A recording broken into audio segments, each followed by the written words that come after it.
What's going on, everybody? Welcome to the video. Today is the first day that I went through my, mental health kind of protocol that I was talking about in my last video. And I just wanted to go through my day and speak on some things that stuck out to me. So, first and foremost, I did the morning routine completely. Started off with morning sunlight, and it honestly didn't feel that amazing when I first did it. It was kind of cold outside. I had my sweatpants and my coat, and I went out there. And the sun, it was a beautiful day, but it didn't feel particularly it didn't feel like anything special until I came back inside. Once I came from outside in the cold air, excuse me, once I came from outside in the cold air back to inside, everything felt stale and dark, which kind of lets me know a few things about my apartment versus being outside. Even though I might take it for granted when I am outside, the brightness, things are so much more vibrant. The air is fresh, especially compared to most inside spaces, because there's a very, very stark difference. So that's something that I'm very glad that that's a part of my protocol. I'm going to keep doing it every single time. I got a lot of benefit from that. Moving on, when I came inside, I drank 2 glasses of water, trying to stay relatively hydrated, and I sat down and I meditated. If you saw my day 0 for my 30-day meditation challenge to work my way up to 20 minutes, you see that I meditated for 6 minutes and 53 seconds, just going for about as long as I could. Decided to push that a little bit further as I start this journey, just because I know that 20 minutes is a bit of an aggressive goal. And at the very least, I'll get used to just sitting in one space for longer. So I did 8 minutes today, and it felt pretty good. It actually felt better than the 6 minutes and 53 seconds. And I think that's because I was taking more breaths in between my mantra. One of the biggest issues that I faced when I was meditating for the 6 minutes and 53 seconds was that the words that were a part of my mantra, which is basically like something that you repeat to yourself as you're meditating, those words kind of bled together. It's like they became jumbled as I began to lose focus. And that's when I said, okay, I'm done. I'm not getting effective meditation time anymore. But today I just took more breaths in between, and I was able to focus more. And in the morning when I was sharp, those 8 minutes felt very, very smooth, clean, relatively easy. But in the evening, I started to drift off. I started to get a little antsy. I honestly didn't want to pick up the camera either, but I started to drift off, started to get antsy, and I even opened my eyes and looked at the timer when it was about 7 minutes. I just did not want to do it. But we got through it. And meditation is one of those things that the mantra, repeating that to myself, that is something that's valuable. It kind of serves the same purpose as telling myself good job after I do a good habit, which I also did today, which felt surprisingly good. If you haven't tried to give yourself a compliment or tell yourself good job after you do something that makes you proud, that is in line with your goals, try it and be genuine, and it'll go a long way.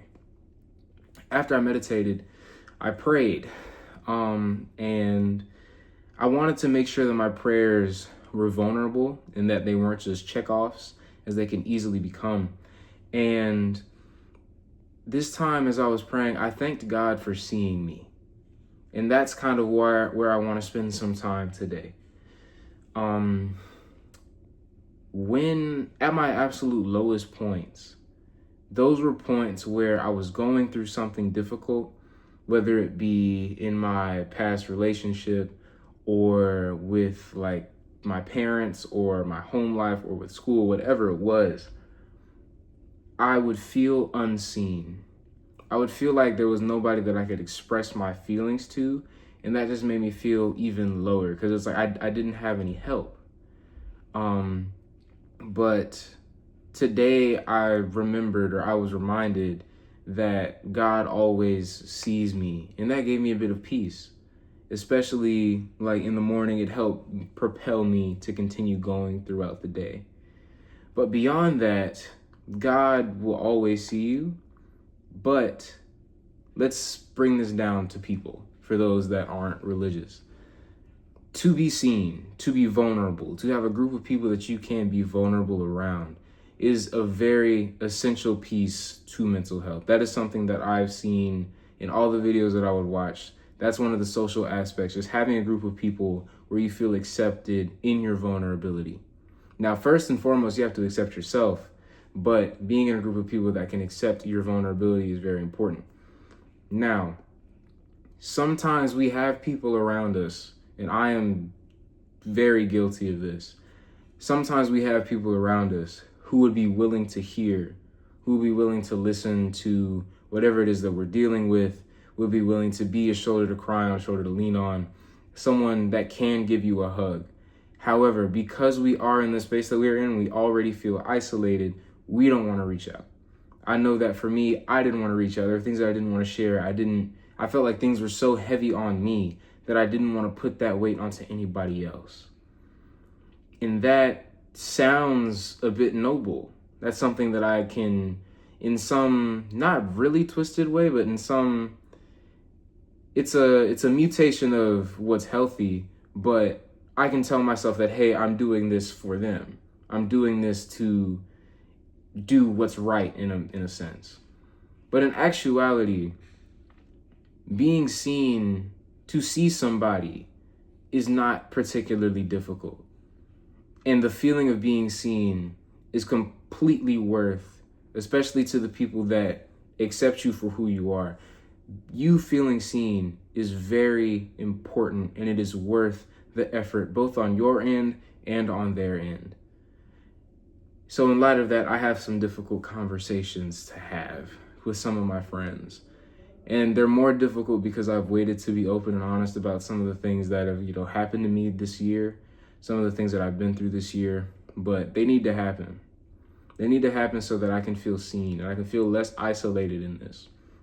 Because I can talk to a camera and I can get comments, see views, and know that this content is reaching people and that people might be gaining something from it. But at the end of the day, I turn this camera off and I still have my group of people around me. The group of people that may or may not choose to accept me and my vulnerability, and the people that I know will. And those are the people that I need to see me. So I hope that you can take something from that and recognize and put yourself in positions where you can be seen safely in your vulnerability. Now, after I prayed, I did my hygiene, and this was a great way to start the morning. I'm very proud of my routine, my morning routine. I felt happy, I felt energized, I felt alive in a sense. Soon after that, though, I opened my journal and I read, and this kind of was a bit of a change of pace. I had a lot of energy, but I had to slow down a little bit. And I journaled and I read, and I treat the book that I'm reading like a textbook and really try to pull as much from it as I can. And I had some pretty thought-provoking questions that I'll probably talk about in a later video when I have my thoughts together. But I had some thought-provoking questions. And that reminded me the reason why I used to read so much, the reason why I used to, this is my first time on a self-improvement journey. And one of my favorite parts about it was just learning, was about pushing my mind to learn things that I actually deemed were valuable. I'm a mechanical engineering major. I'm going to have to sit down and learn thermodynamics, and I'm going to have to pass that class. But that doesn't mean that carries the same weight as, learning about how to manage your anger, how to manage your aggression, learning about how to deal with and process shame, like some of the topics in the book that I'm reading. Right, but I still have to learn it. But learning has been the thing that has really been essential to me. It's made me happy. It's made me feel fulfilled. And that's a piece that I want to keep doing. And as I learn, I want to share those things with you as well.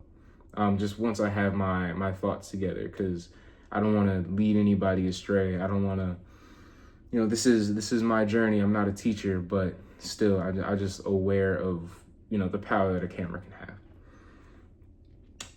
After that, I went about my day. Today was graduation at Georgia Tech. Some of the brothers of my fraternity, they graduated, so I showed out for them. We had a little, kind of like a performance. Nobody was really watching. It was kind of just all over the place, but it was a good time. And I ended up getting to my apartment relatively late. And this is when I just wanted to go to sleep. But I have a whole lot to do. I have a travel day. I go back home tomorrow. I go back to see my dad's side of the family on Sunday, but my dad is picking me up today. It's complicated, but basically I got to get ready to travel. I got to clean up my apartment. I had to film my push-up challenge and my meditation challenge, and I'm filming this video right now. Shower, go through my nightly routine, just all of that. I did not want to do it. It felt like a lot, and I didn't have a whole lot of time. I'm recording this video currently waiting for my computer to come up, at 11:13. I got 47 minutes before the day is over. But I'm here. And putting in that energy when you don't want to is incredibly important. That's discipline. And that's one of the things that I want to build. And that's one of the things that I feel like I don't have enough of right now. But I hope that this video is a testament to me trying to do that. That's really all I have for today. Maybe I'll have more well thought out things tomorrow, but I just wanted to give a recap of my day. Happy day one. I'll see y'all in the next one.